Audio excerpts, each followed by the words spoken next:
Well, welcome, and thank you for all for coming along to this Spike2 introduction. My name's Simon Gray, and I will be showing you around Spike2 and its many features.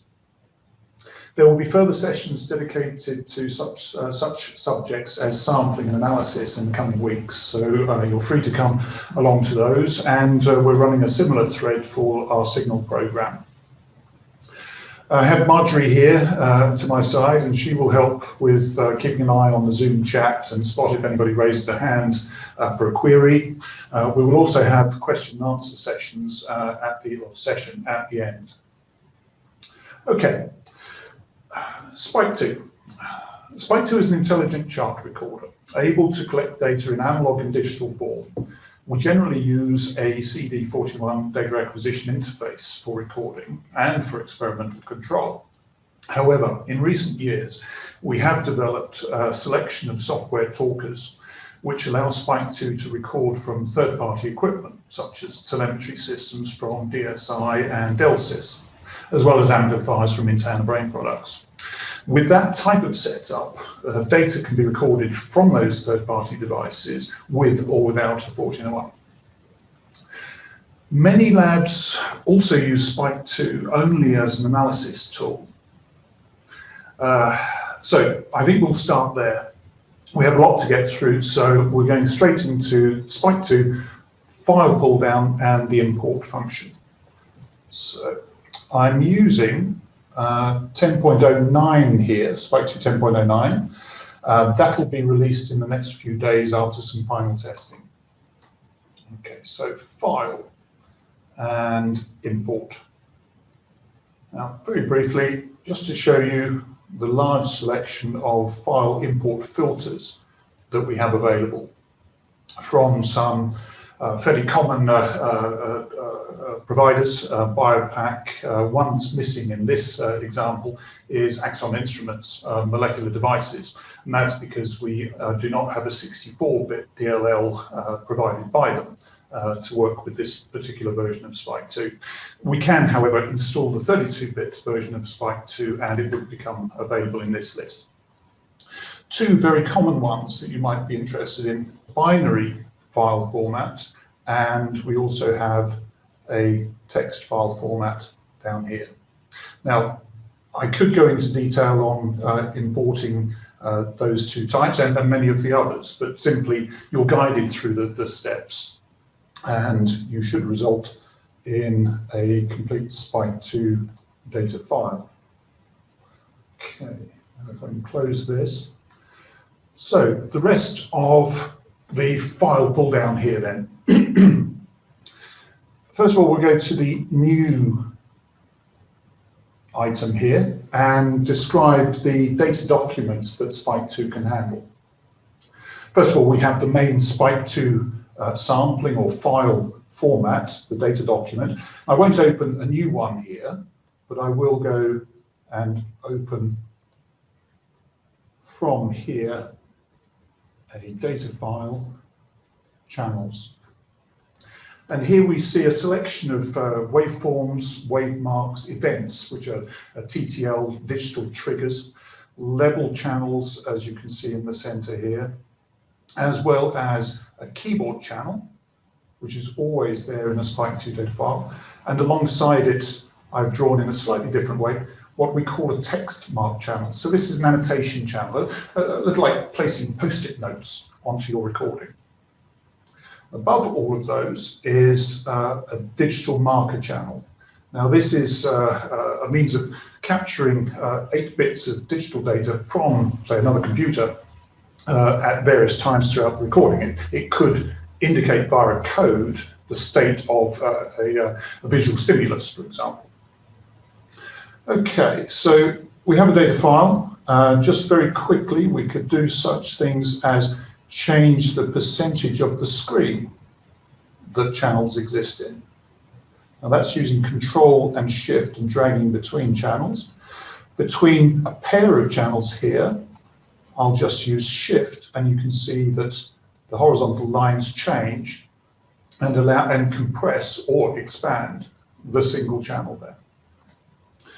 Okay, you should also notice that there are some channels with gaps in them. So Spike2 can record both continuously and in episodic or sweep-based modes. Okay, here we go. So showing all again. So we'll come back to the data file here, but we'll look further at other documents. Grid document, script document, sequencer, and an XY document. I don't think I really need to describe what a text document is for you. So opening those in turn now, we'll first look at a grid. Now this is relatively new in Spike2 and allows us to easily lay out columns, rows of data. This one I populated using a script which was monitoring some ECG data, and as we measured the QT intervals, etc., then data was pasted effectively from the script measured data into this grid view. Now, just as easily, the data can be copied from here through the edit, copy, and pasted into a text file, into Excel, etc. Okay. File. Open again. This time we're going to look at an XY view. Now, an XY view, I've put some data into it, the black dots there, and to it I've fitted a curve. And this is simply to show you where we might plot some of the measurements obtained from the data file on the left. Now, we do have the ability now to show something like a channel image. Now, if I change the opacity here, you can see a channel image placed in the background. Now, joking apart, this could be used for such things as indicating to the subject or the user what to do next. So if I were to create a new XY document, I could eliminate the X and Y axes and all labeling, and inside that I can paste a channel image into the background, browse, and something like so. So this we've used, in fact, for TMS, where transcranial magnetic stimulation, where we indicate to the subject left or right will be the next action we require you to make. Okay, so we have XY, we have grid, and now we have a script file, and we also have what's called a sequencer. Okay, now both are code. The script file on the left-hand side is code which runs at the computer. That's Spike2. It can access data recorded into the data file already. It can also be used simply to automate common functions that you go through. Whereas the sequencer on the right is code which lives inside of the 1401. The advantage of having it inside the 1401 is that we can get access to the data as it happens. Perhaps make some decisions on it. Perhaps that may be waiting for a peak of say an ECG trace, and then as soon as possible sending out a TTL pulse for stimulation or just a marker. So there we go. Sequence and a script language. Now we will of course look further in greater detail at both of those later on in one of the other sessions. Okay, so we have again the data file. The channels we've spoken about, some waveforms that I've mentioned at the bottom here. I'll just realign those, and you can see that I've got channel background images, just as I did with the XY view, showing events here on the wave mark type channel, which is a means of separating out spikes from a continuous waveform, the different colors representing the different unit types that we've classified. And down at the bottom, the waveform channels as well.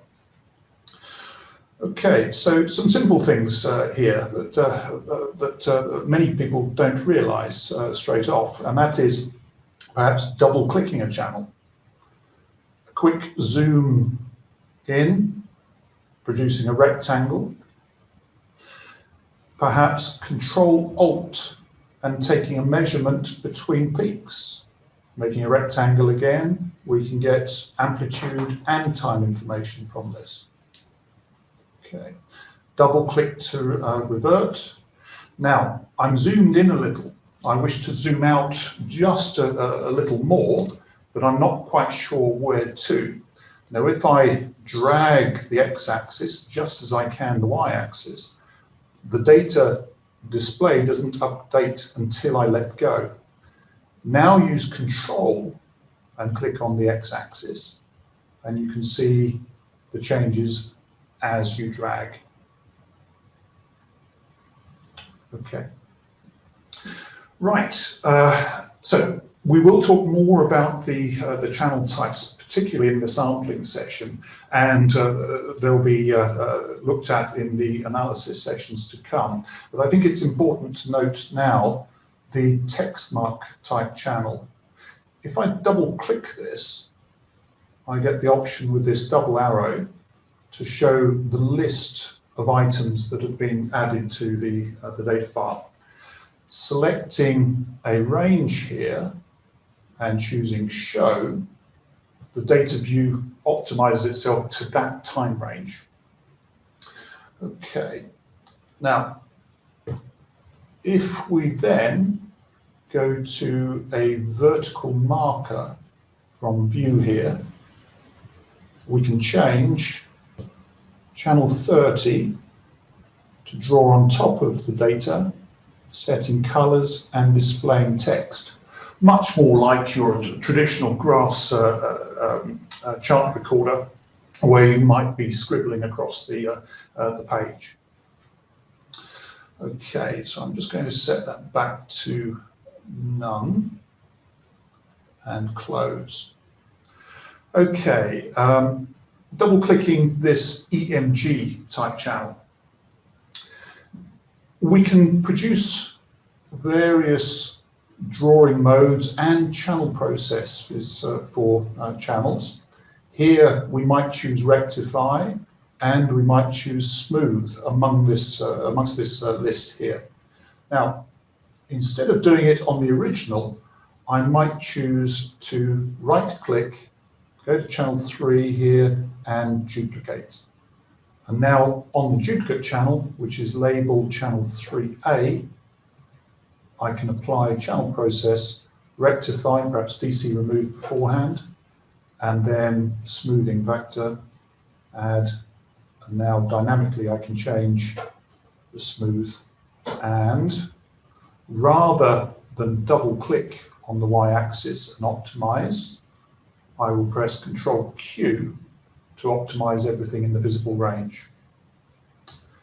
Okay, so let's go back a little with standard display. You can see now the text marks are shown just as what we might consider post-it notes on the screen. Right, let's go a little bit further with drawing modes, or rather the display of the data. If we right-click, we can obtain the Show Hide Channels option here. And for many people, this is useful because they can add scale bars to the data. I draw that now. You can see the scale bar shown here and on the y-axis. Double-clicking the X or Y-axis, let's close this. Double-clicking the X or Y-axis, I can set the large tick spacing, and you can see how the scale bar updates accordingly. So a lot more can be done within Spike2 to prepare your data for publication. Okay. Right. Once we've gone to all that length of changing the styles of drawing mode for the channels, their positions, I should really show you that. That's taking a channel number and dragging it into a new position. Or in fact, we could place one channel on top of the other so that they now share the same axes if we lock the axes after double clicking on the y-axis here. Draw. Okay, going back. So I have an image here that I'm happy with, and I want to apply it and other settings that I may have applied to every other file that I open. And I can do that through what are called resource files. So we have apply, we have save, and we have global resources.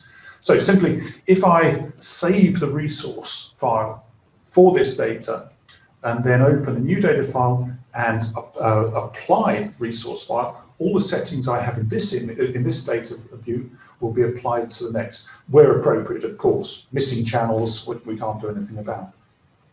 Now, global resources means that you can set up a single resource file, which will then be applied to, say, a named folder or all data that's ever opened.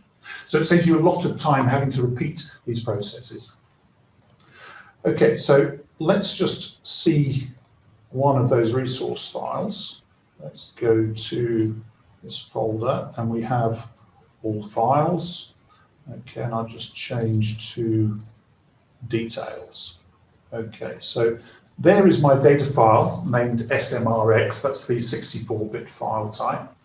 And next to it, this smaller file of some 5 kilobytes, which is the S2RX, again indicating it's the 64-bit program. Now that's XML code. So if I were to, again, open another data file and then locate this resource, I can apply it direct to, I can apply that resource direct to the new file and all the settings will be transferred. Okay. Other things that people may not be aware of. A data file here, we've captured some waveforms, events, level channels, we've got our text marks. We could have also recorded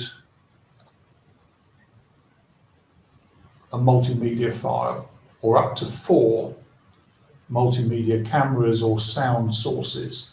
As long as they're direct show compliant, then we should be able to see them and recognize them to record from. Now the screen is black. That is most likely because I'm off to the end of the file where there wasn't a recording. So what I'll do is call up cursor 0. Now this is going to have a big impact on things that we do in the future in Spike2. It is the main spike sorting cursor. It is, in this case, a cursor that shows us where we are in the file relative to the video recording. So as I move cursor 0 around, you should see that our little friend updates. She's running a little slow at the moment. There we go. Maybe I can get into a more active area here. Let's drop her there. Yeah. Okay, so we can monitor what is happening through the video as well as the waveform and event type data. Okay, let's try and just play that for a second. And you can see cursor 0 moving in time with the video replay. Okay. So that's that.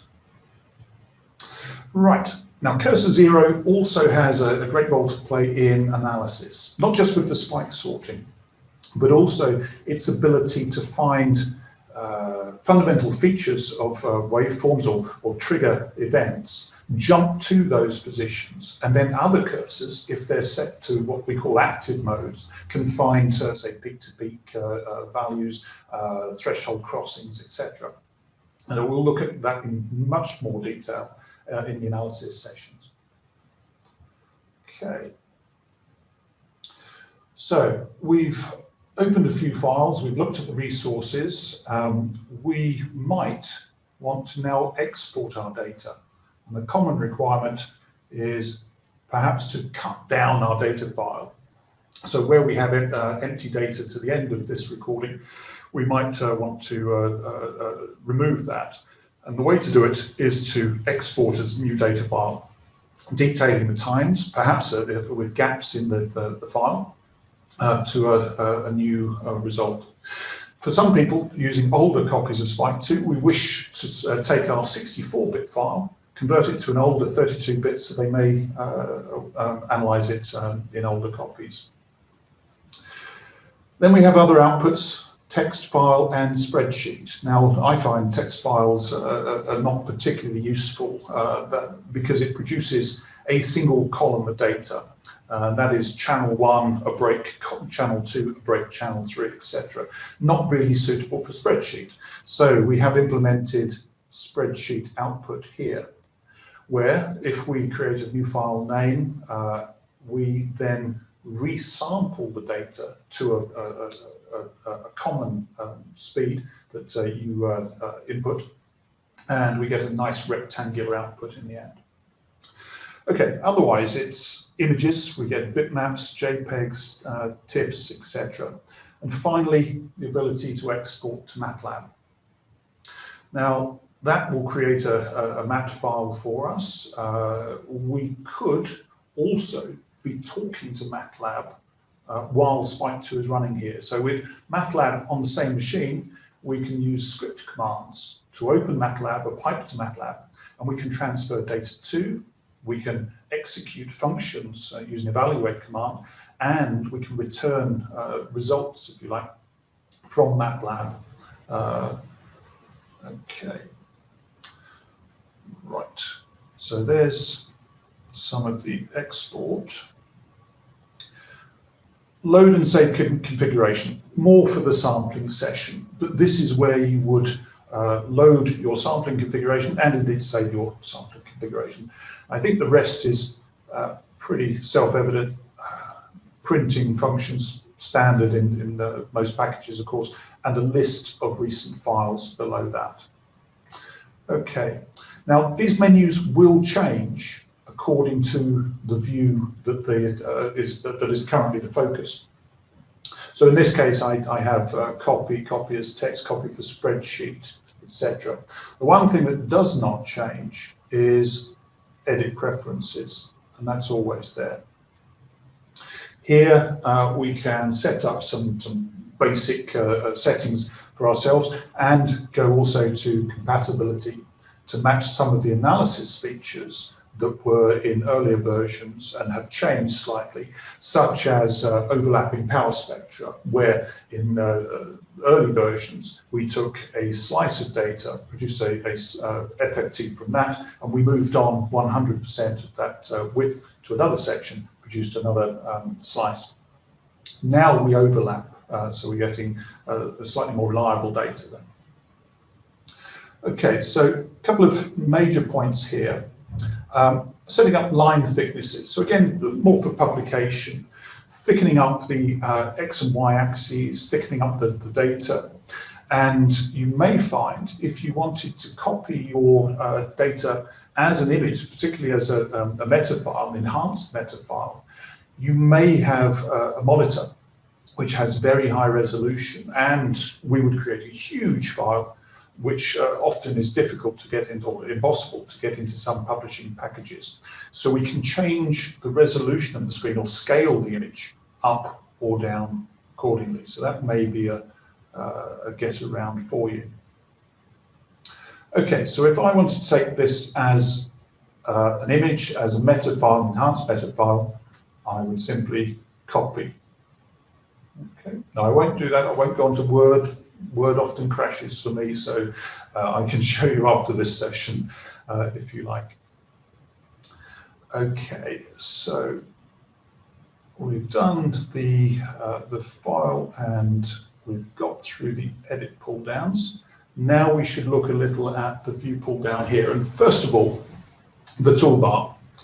So at the top of the screen here, you'll see some common toolbars. I'm sure you've come across these before.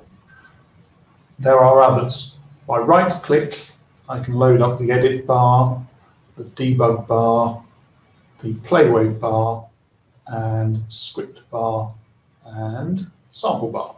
Now, of course, these can be stacked so they don't take up as much room here. Two in particular to mention right now, and that is the script and the sampling toolbars. Now here I have a set of scripts already added to the script toolbar. So as soon as I click on any of these buttons, the script associated with that button will run immediately. So that would save you all the effort of file open, changing the file type, finding the file, etc., etc. Now to put scripts into those script bars, or indeed the sample bar lists, we have these two items here. So script bar list, I'll add, then go to, say, yes, the info window here, and open. We can put in our own comments here as necessary, and say OK. There we go, info window. Now if I click that, we should have, oops, I hadn't practiced that. We should have the info window pop up. So script file, info window. Right. Okay, I have done something fundamentally wrong here. So let's go back to our XY view and try once more. So script run info windows. No, I apologize for that. Okay, let's try an oldie but a goodie, tool make. There we go. So now the script is running. We can add buttons, we can set an idle. It's a script that's already provided to you within Spike2. It creates a skeleton script for you to add to. Anyway, I think that's proved the point that the script will run immediately. Okay, now I did want to get onto info windows through that script, and I can modify the script now, or I can simply show you an info window anyway. Okay, now this may be new to many of you. A stretchable window holding various types of data, and this can be set through this button here, settings, and we can write our own code, our own naming convention, and point measurements, local time, etc. Now this all started from realizing that people doing some experiments couldn't see some of the output from cursor regions, etc., clearly from across the lab. So we created this stretchable window where we can change the font size, etc. Now this could be a countdown timer showing the local time here, etc., or could show you the peak-to-peak amplitude between two cursors, again as an example. Okay. Right, now those info windows can be applied to the X, Y, and the data view that we have shown here. Right, more to do with the data view. I'm going to click, just make sure I'm on the data view, click to trigger overdraw. And I'm going to go to display trigger. Okay, in this case, I'm going to set up channel 4 as our trigger. I'm going to set, say, a 1 second pre-trigger time. I'm not going to set cursor 0 to do anything, but I'm now going to enable the trigger. And you should see at the bottom left here, that if I enable that trigger and now 0 the x-axis and apply, I now have 2 new buttons that appear. Now these buttons allow me to step left and right through those triggers in an oscilloscope type mode. So what I'll do now is just tidy up. I'll go to Window and duplicate this view. I'll go to Window and Tile vertically, so that on the left we have continuous view, because we don't have the trigger stepper buttons, and on the right we do. I'll now double click the x-axis and I'll set a width of 6 seconds and draw and say close. Now I'm going to concentrate just on this ENG channel, and if I now rerun the pair of views that we have, okay, every trigger that comes through will now act as a trigger for this scope display. There we have it. So instead of having a continuous view, which at this point is rather difficult to see the very fine detail, we can have the same or possibly a duplicate view as we have here, showing a zoomed in version. Okay, right. So let's just close that. I think I've just got a question coming up. Right. Okay, so I should really make the screen a little bigger for you by dragging these toolbars up here. Okay, there we go. Hopefully that's a little better for people. Okay, so you get the idea. You have a scope type display alongside a continuous display. We might not be wanting to monitor the blood pressure that we see here so much, so we might compress that again and perhaps put it to the top of the screen there. I haven't touched yet on the fact that we could set channel primary colors. So we're looking at channel 2 here, the blood pressure. Where's it gone? Channel 2.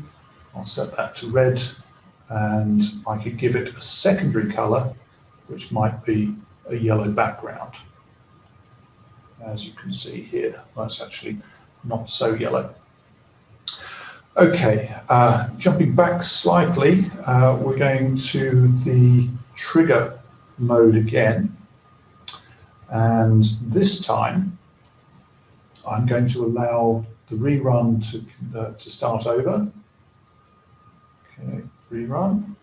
And having enabled the trigger overdraw, I can get to overdraw 3D, which should also be available by right click.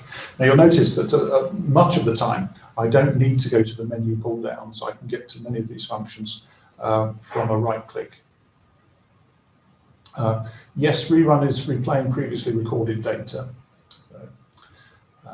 Enable overdraw and enable 3D display. Okay, so I'll just pop that out of the way. So as new triggers come through, you can see that these will now start stacking up. There we go. If I now go to overdraw 3D with a right click, I can automatically change the display update and change the aspect ratio, as you can see here. Okay. So hopefully these are just giving you a taster of what many functions there are there, and we will visit these again through the sessions to come. Okay, so Xavier, for one thing, Xavier wrote about rerunning is previously recorded data. Yes, it is. It can be useful for some scripting.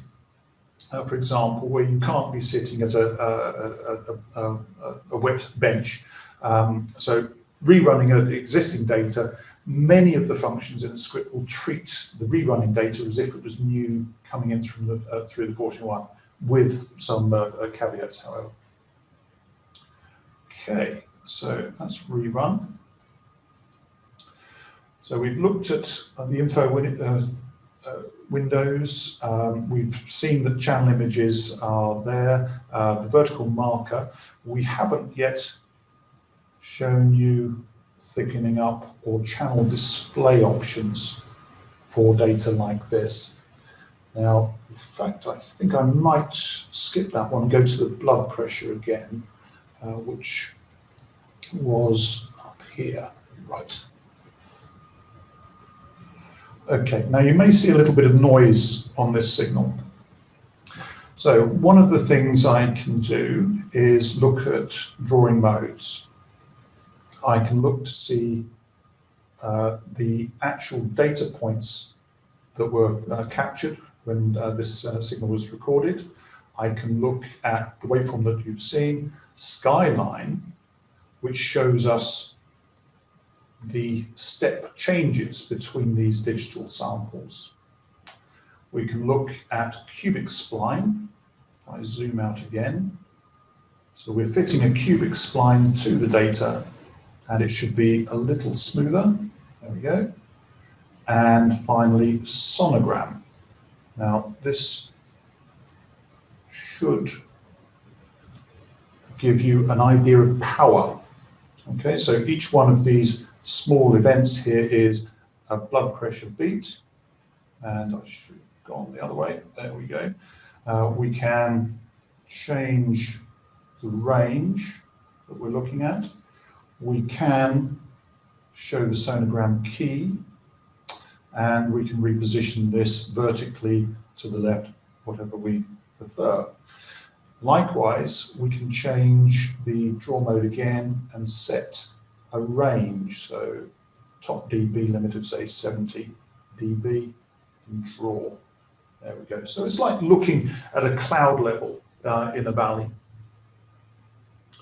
Okay, now this is produced alongside our original data there. And if I open this up a little more, there we go. Now, other drawing modes, such as this channel here, the stims channel. If I right-click channel draw mode, then I have a more comprehensive list there where I can produce a rate display. Let's just double-click that. Rate display, a mean frequency, Control Q to optimize, a instantaneous frequency, draw, optimize again, and a raster, as well as dots and lines. Now, I won't go into dots and lines, they're fairly simple to understand. The raster, I'd like to show you with another data file. And if I open that, and let's just get the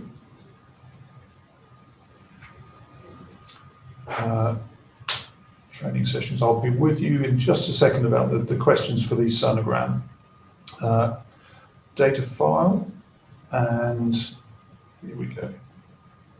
Right, so I've produced a raster display at the top here, and that's basically saying there is a trigger, and what is the layout of spikes, in this case, around that trigger.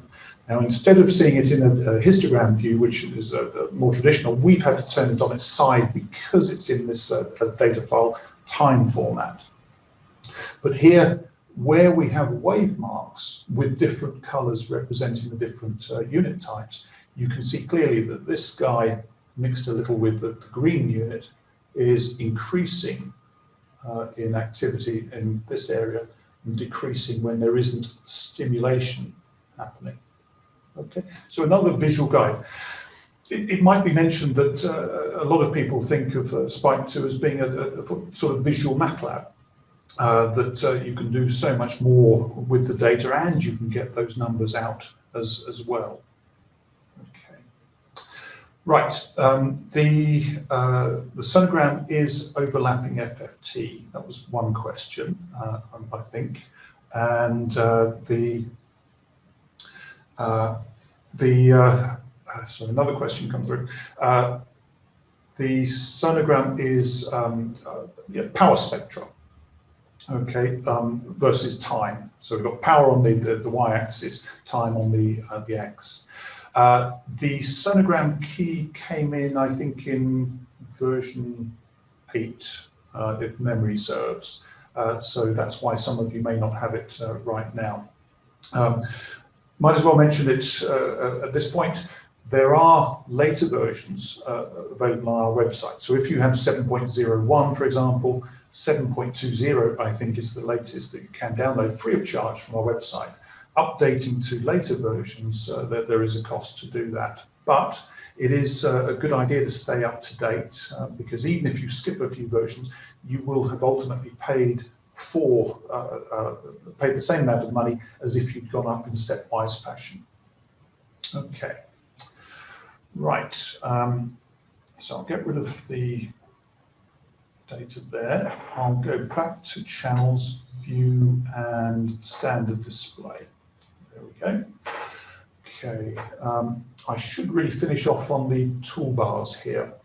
I think the most important were really the script and the sampling pull downs, but of course you must always have your sampling toolbar where we have start, abort, etc. Now, again, we'll talk about this in the sampling session. But there it is, start and stop. And for those of you who couldn't attend, if we selected trigger here, then that would mean that the 1401 would be waiting for an external trigger to start sampling. And that's the one and only time that I can think of that the trigger input on the front of the 1401s is used by Spike2. It's used a lot more in the signal program. Okay.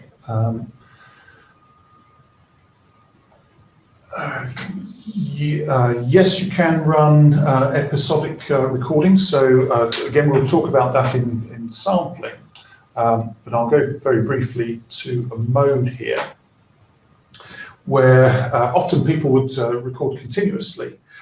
We could, however, set this to triggered, where we have an external trigger coming in, or something produced by Spike2, the 1401 itself, to trigger the sampling for a period of time and then wait to not save any data until the next trigger occurs. There's also triggered timed sampling, where the last request was to record 10 minutes every hour for 24 hours. Okay, so the menus will just update when we step between these three options. Okay. Right, now we've got about 20 minutes remaining. Okay, so channel image we've looked at, info windows. I will get the script working properly so I can show you exactly what other options the info windows give you. File information. We can find out data creation of data files. We can find out a little more about the resolution. And this can be quite important at times, because if you've got a low resolution file and you try to merge data from a higher resolution file, that may not be possible. Basically, the data points will not fit into the coarser resolution of one of the files. So there are ways around it. Again, we could create a new file with the best resolution there is and bring everything into that. But one thing here to mention is the maximum number of channels in a file. Now, many people fall foul of the fact that you have, by default, 32 channels in a data file. Some of those are taken up with the special channels. They are channel 31, 30, and 32 here. So if I took this file and if it were set to a maximum of 32 channels, then I would not be able to do things like this. Now I'm going to introduce what's called a memory buffer. So I'm creating in memory a type of channel, waveform in this case, and I'm going to import channel 2, the action potential, into it. Import and apply. There we go. So we should now have a new duplicate channel there. I think I chose the wrong channel. Anyway, memory channels, a new type of channel.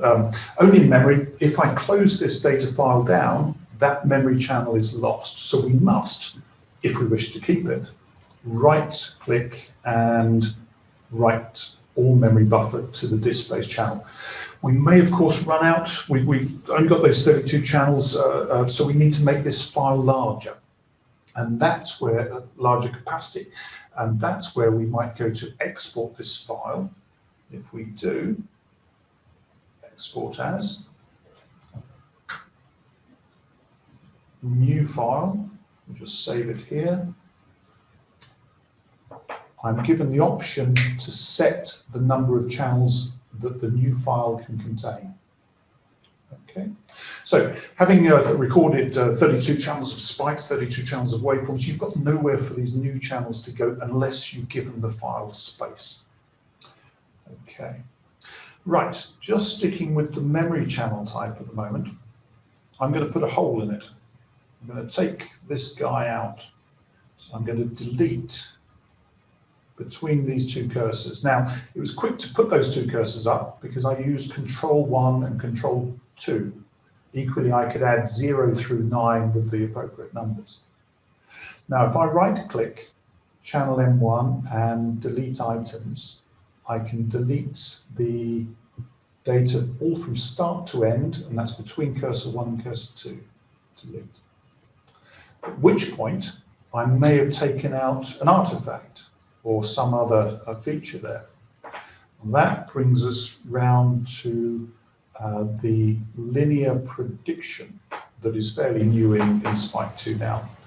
And this allows us to look at data to the left of an item and to the right of this area here, setting the cursors like so. Oops, that should be over here. And say over here,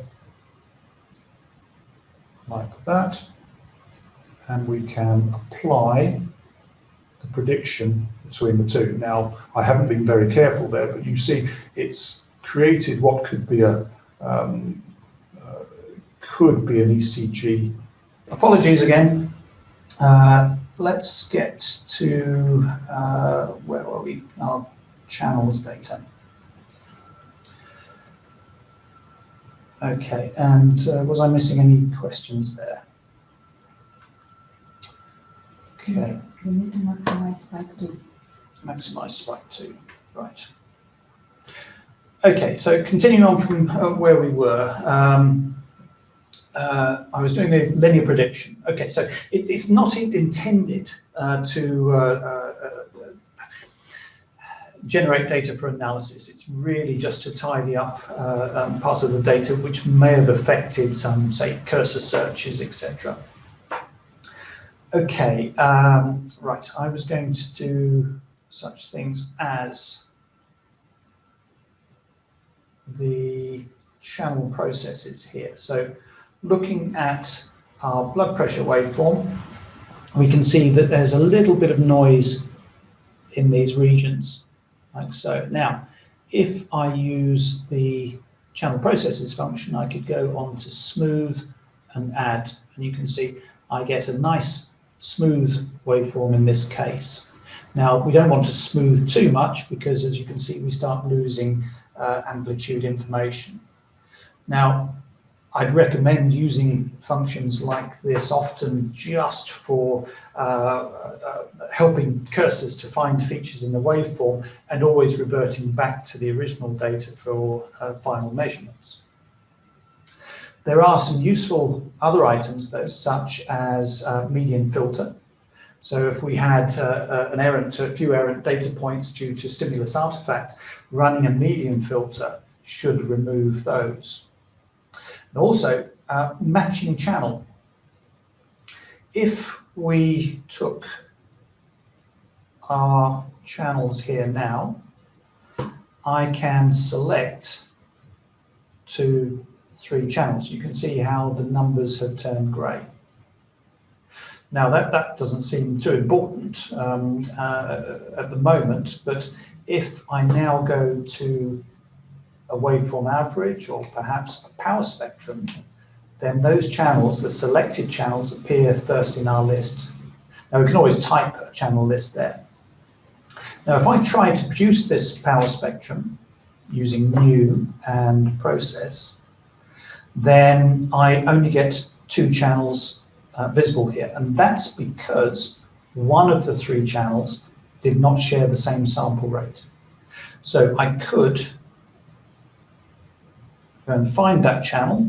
I'm going to double click on the title of the channel. Channel 3 there, it's at 1000 Hertz. Channel 2 at 500 Hertz, and you can see it's got a smoothing factor applied to it. Channel 1, 500 Hertz alone.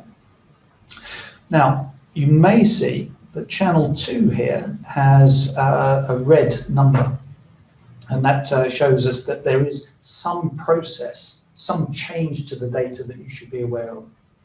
Okay, we're admitting people. Okay, so with that, I can right-click on channel 3, and I can apply a channel process, and I can match to channel, or I could downsample, or interpolate, so up and down sample accordingly. If I match to channel, add, okay, and channel match is going to be channel 2, and close. So now we'll see channel 3 is 500 Hertz, and that will allow me to go to our power spectrum, 1 to 3, 256 Hertz, new, and process. There we go, all three channels. Now, of course, you must be careful about the downsampling and upsampling. I think that's a given. Okay, so that's some of the functions there to cover. Again, we'll go over many of these in much more detail, but before we almost conclude here, I'd like to look at the spike monitor, which rarely gets a mention. Now, this is a window that we can use to monitor many, many channels of spikes. I think it's probably best if I go and get another piece of data here. So let's go to here and to drug. Okay, now with the spike monitor, I can perhaps allow this to rerun again. And now you'll see each of the supposed recorded channels. Obviously we're offline, but each of the recorded channels showing us the last few seconds or the last number of spikes that we've specified in these windows. So it's purely a viewing window here rather than one for analysis. But it does give us some capabilities such as changing the position, the size of the spikes that we're monitoring, looking at a single spike and decaying to the back with the current spike highlighted, showing the previous spikes in a small area and the current spike full size, etc. Okay. All right, so we are getting right near the end, is that right? Okay, so I think we could stop the rerun. I must apologize again for the glitch we had earlier. And you have some questions. And I'm going to invite some questions. I don't know whether I can see those here. Can you give me any? Can you zoom here? Yes, okay, we'll try this. Okay, this is all the technology, isn't it? Okay, so we've done the sonogram key that in 7.2 it was added later. I'm sure we could produce something for you though, or try to convince you to update Marta. Episodic recordings, we've done that. Why can't I see the chat? Chat, there we go. Right. Okay.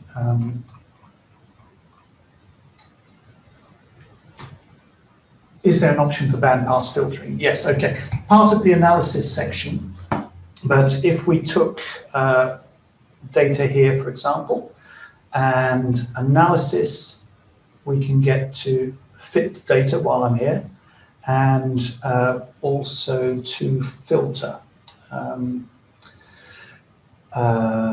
Sorry, I think I should really right-click and go to FIR and IIR digital filters. Now, again, I'll go into more detail later, but let's have a look at FIR, show details.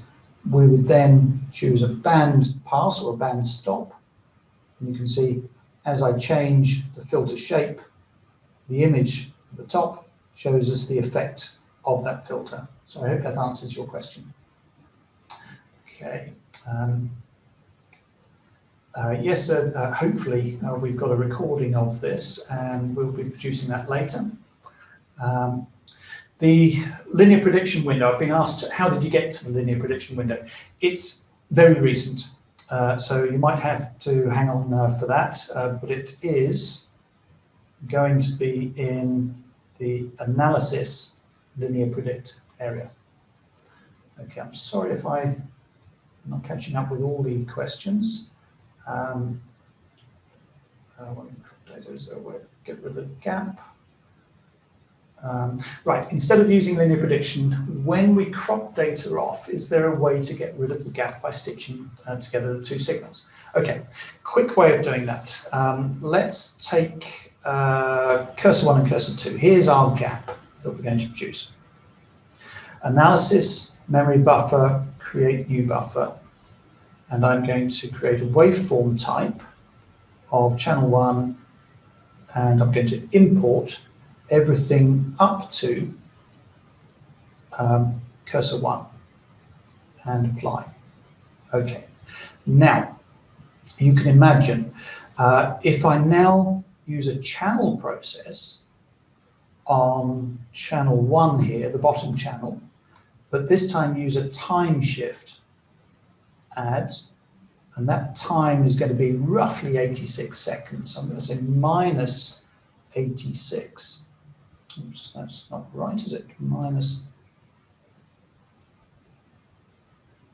Okay, so 0. What can that be? Right. Oh, sorry. Okay, so let's shift it just for the moment. Okay, so I've shifted left by 20 seconds as an example. Now I'm going to take that section and put it up here. So I'm going to import again from channel 1 to the end of the recording. So analysis, or rather right click, M1, import channel. Be careful of your positions. So 0 to max time. Okay, and apply. So there, you've effectively eliminated the gap. Now, again, I wasn't particular about it. I was trying to rush through it, but those are the essentially the steps. You could do this with a script with a little more ease. Okay. Okay, what else have we got here? Why can't I select multiple media files and Spike Monitor appearing great? Multiple media files are only there if you had a video or sound recording when you first recorded the file. You could take your holiday video, rename that MP4 or AVI file as channels -1.mp4 or .avi, and put it into the same folder as the data file. If you do that, then the view multimedia files will be available to you. Spike Monitor is only available to me now with this data because I have a wavemark channel there as well. Okay, only that type can be used in the Spike Monitor. Right, the next one. Can we use memory channels in closed loop format as input feed for triggering optical electrical stimulations? Yes and no. The delay between getting data from the 1401 to the computer would be, let's say, 20 milliseconds. You then have to use a script or some other method to create the memory block of data that you wanted to work on, a script to access it, perhaps make a decision, and then send a message back to the 1401. So you may be looking at 40 milliseconds plus in that case. So depending on exactly what you're doing, I would generally think, no, it wouldn't be advisable. It's probably better to do it within the 1401 itself. Okay. Okay, can we analyze data from Neurosoft device? The extension is NSPAC. Well, let's have a look.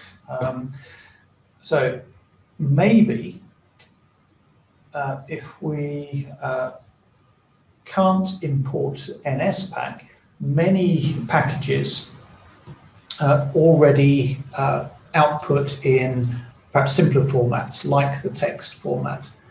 I don't see it here. Okay, now that's not the complete list of extensions though, so I'm going to hit F1 and I'm going to bring the window over here.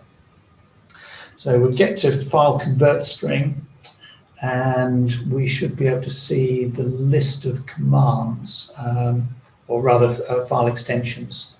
So import. There they go. Right, so I would look more carefully through here to give you the answer yes or no. But please get in touch and we could perhaps look at adding it as another import filter. It's worth saying now that we can really import much more than other programs can import from us because of the different range of, or the wide range of channel types that we have. Okay. So what else have we got? Sorry, right.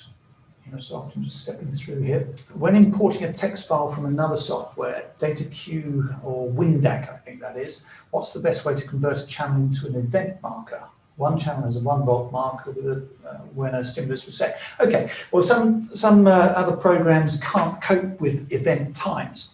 Delsys, DSI, they deal with sample data, but they have very limited trigger boxes which replicate a TTL pulse but in sampled form. So it's not as accurate as a 1401. So if we wanted to extract events from, say, the ECG data that we have here, this is what I would do. Once again, we're going for a memory buffer. Analysis, memory buffer, create new. Event type, one of the event types, event plus or event minus, it's simply an edge. Doesn't matter when we're importing. Event plus I'm going to choose and import channel 1 DCG from 0 time in the file to the end of the file. I'm looking for data rising through a level, and then I'm going to set the level at, say, 2 here, and a minimum interval if needed. So we might want to avoid something like the P wave or T wave in this complex. So we could set an interval after detection to ignore. Now I don't need to do that with such a high level. Now I apply, there are our triggers. Same thing applies for a square wave pulse. Equally, we could use cursor 0, and I can ask this guy in active mode to look for rising or falling data. Let's look at falling this time, so we've got a slight difference. And we'll set a threshold of 2 again and say OK. Now I can test the search with Control, Shift, and the left and right arrow keys, and that cursor moves to each one of the peaks. Now I'll just zoom in a little bit, and you can see that it's getting the downward side of the ECG. Now, if I then go to here, to then data channel, or through analysis to measurements and data channel, I can plot cursor 0 this time when we're looking at just an event type channel. So the Y value has now been taken away from me. I can only plot an X value. And I'll say new and process. So now we have this channel M3 created by cursor 0 and M2 created by the memory buffer function. So I hope that helps. Okay. Thank you for the Spike2 intro. Will there be an EMG analysis talk? Definitely. We'll have to talk about that. We'll talk about blood pressure and ECGs, etc., seizure detection in the analysis sessions. Right. When I import EDF data into Spike2, time 0 is automatically set to midnight. can I manually redefine time 0 to be the actual time of day the recording began? Yes, we can reset the time of day that the file was created at. Now, if I double click on the x-axis here, we can see the x-axis in milliseconds, hours, minutes and seconds. This is most useful for people studying sleep, and time of day, again, more useful for sleep recordings. So if I draw that now, that's showing me 11:15 and 25 seconds. So there, if I cancel that and go all the way to the left, okay, we'll have midnight. We'll have a set time here, which I can find out from the file information. So file created time and date, 11/14/24. I have a script command that can rewrite that for you. Please get in touch and I'll show you exactly how to do it. Okay. Just make sure I'm not missing any here. Right, that's better.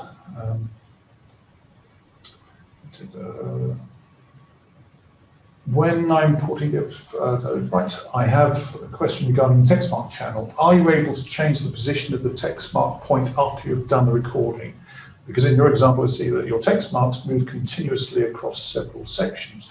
Okay, well, the text marks, when recorded, are going to be set to where you save them. But there's no reason why we can't use the same memory channel mechanism. So I would take my text mark channel, I would create a new memory channel of text mark type, I would import the existing text mark channel into it. I could then delete, add, etc. as I want to into the new channel. Okay. Right. So lab streaming layer support. We have been looking at lab streaming layer support and the possibility of adding it. It sort of ties in with the Talker developments we've been doing, but doesn't quite match our basic structure at the moment, but it is seriously being looked at. Next one. Hotkeys, is there a limit to the number of toolbars? I use different sampling toolbars, addressing different sampling configurations, creating different stimuli. I think the limit is 40 buttons for a Spike2 script. I think I'd have to get back to you on the number of buttons within each toolbar, but there is only the toolbars that we offer you available, if that's what you're getting at. Christos, is there a way to restrict measurements of an active horizontal cursor between two vertical cursors during sampling? Restrict measurements of an active horizontal cursor between two vertical cursors during sampling. Okay, well, I think I get you. If I've got two cursors here, okay, and then I add a horizontal. Now you see these buttons for adding a horizontal and vertical cursor. I can set horizontal cursors to also be active. And that could be, say, the mean level between cursor 1 and cursor 2. So, okay. So as I move these two cursors, the mean level will change. So I'm dragging the vertical and the horizontal is updating. I'm not sure whether that's the sort of thing that you mean, but by all means get in touch afterwards and we'll go on with that. Right, so I've got from Enrique, I think it's not possible, but you use Python to convert from Axon to CSV or something like that. And then right, if we're talking Axon, molecular devices, then the 32-bit version of Spike2 can import the .dat, .abf file formats and convert them to Spike2. We have a Python package up on our website as well, which could be useful. Any other queries, again, please get in touch. Right, from Colleen. Would you explain again what is the difference between a waveform and the wavemark channel? Okay, right. So here's ECG continuous data. Now imagine that these were spikes that we wanted to extract. Well, when we come to, let's say, standard display here, we've got these wavemark channels, which are small snippets of data. So there's the spike. This is actually captured with too much data before and after, but that would be, in effect, the ECG R wave that we just looked at. Okay, so it's, again, looking at a continuous incoming stream of waveform data, and then triggering on a threshold, positive or negative, to capture a section of waveform out. That waveform section is then compared against existing provisional and real templates, and the shape is given a code if it matches one of those existing shapes. Okay, so spike sorting is what a wavemark channel is about. I can show you another draw mode here, which would be overdrawn wavemark draw. And you can see the different shapes here, the green ones being slightly higher in amplitude than the blue ones. And one very quick and easy trick to show you now, Control and Alt, click and drag. Now I'm going for the empty space just above a couple of spikes at the bottom. I'm going to click and drop, and this dialog appears. If I click up to something that we haven't seen before, a code 4, and set, I've now coded all of the spikes that the line cut, leaving behind the 2 or 3 at the bottom there. Okay, right.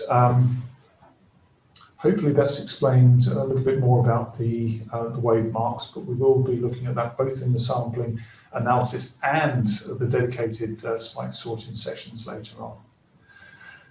Is there a way to export SMR data as EDF? Yes, there is a script called EDF dump, which I think we have a copy on our website, but I can certainly make it available to you, Christos. Enya. Is it possible to give input from a Python script, or does Spike2 only work with MATLAB? We've looked at connecting with Python.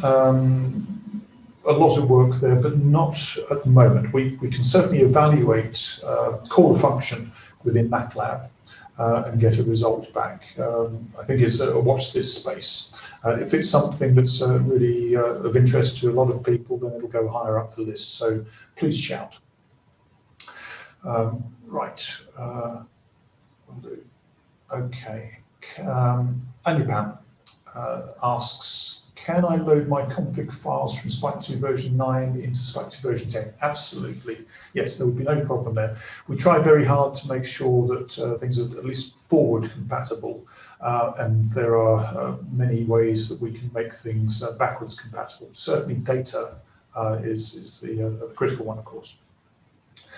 Leanne, can you read in an updating text file in real time? For example, if I am getting a position value in a text file which will be updated throughout the recording, can it be updated in Spike2 as well? I don't see why not. Imagine you have a text file which, as long as it's not locked, then a script can look to see whether there is data there, and read it and then plot it into a data file, or put it into its own text file, if you like, within Spike2. You could also delete all the data that is there once you've read it. Okay, so yes, and I can probably find a script to do just that sort of thing for you, Leanne. So again, please get in touch. How can you select? Sorry, I'm not quite sure. Sierra, how can you select channels which are not next to each other? Okay, so I'm going to go back with View Standard Display. Channel 1, Channel 2 with control, Channel 4, 10, and M1. So a sequence of channels not in order. Now, using Shift, I can select range, and using Control, I could then deselect some of these channels. A white button on a white background in this area here, clicking that removes the selection. Okay, hopefully that's answered your question.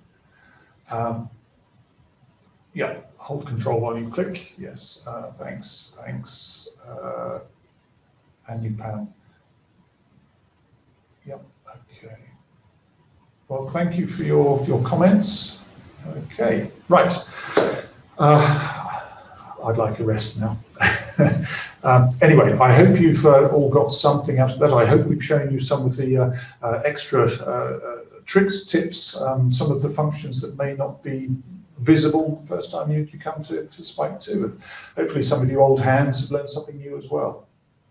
Okay, well, again, thanks for coming. Hopefully we will get a little more detailed in the coming sessions, and we will revisit some of the functions that we've talked about today. Okay, right, well, I'll end the meeting for everybody, but thanks again for coming along.